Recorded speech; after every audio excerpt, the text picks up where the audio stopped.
Hey, this is Dr. Cody Slipe with your functional fitness tip of the day.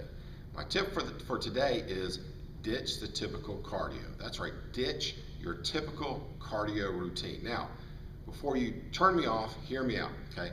This has taken me a long time and a lot of research to really come to this conclusion. Now, cardiovascular exercise is great for your health, absolutely. Okay, it helps to lower blood pressure, control blood sugar, reduce body fat, on and on and on it goes. So lots of good stuff happens with cardio exercise. But there's one thing we know about cardio, and that is intensity is king. The greater the intensity of the cardiovascular exercise, the more benefits you get from that cardio routine. Even looking at cardiovascular endurance, okay? The best way to improve your cardiovascular endurance, your aerobic capacity, is to train harder rather than longer, okay? Now, a lot of people don't want to train hard, so that's a whole nother issue altogether, but really intensity is king, and we know that. And then when we look at the results for health and fitness, outside of that, we see there's a lot of great benefit to going harder rather than going longer and slower, okay? One of the problems in kind of trying to understand this is you see on a lot of the exercise equipment, the cardio equipment like treadmills, and they'll have a fat burning zone and a cardio training zone. And of course the fat burning zone is a lower intensity. So people see that and say, okay, well, if I want to burn fat, then I need to go easier for a longer period of time.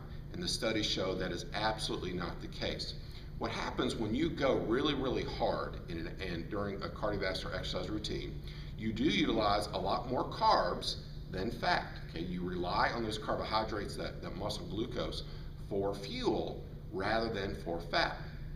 And so you might say, well, of course, why would I then train hard if I'm using all those carbs? Well, a key is that you use a lot more calories. And then after the workout, there's this effect called the crossover effect, in which you go from burning lots of carbohydrates during your exercise to burning lots of fat post-exercise. It's the post-exercise afterburn, we call it, the metabolic burn. So you end up burning a lot more calories from fat after your cardio exercise routine if you train intensely. So if you train intensely, you're burning a lot more calories in a small period of time, and then you're going to burn a lot more fat after your cardio routine, and that's where a lot of the benefit comes from. Plus, you're going to get fitter. You're providing more of a metabolic disruption to your system. You're kind of shaking up that snow globe so that things are just swirling around all over the place, and it takes much longer for your body to settle in and recover from that. So if you think about that snow globe, if I just gently swirl it for a long period of time, whether I swirl it for a long period of time or a short period of time, when I set it down, it all settles down very quickly, right? Because I didn't disrupt it very much. But if I take that snow globe and shake it up really hard, then it's going to take a long time before everything is back down where it was, because things are swirling around madly all over the place.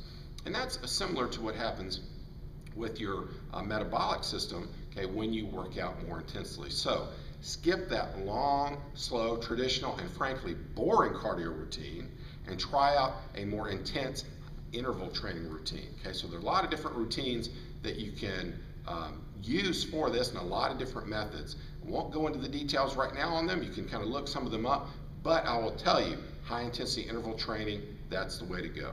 I'm Cody Slipe, and that's your functional fitness tip of the day.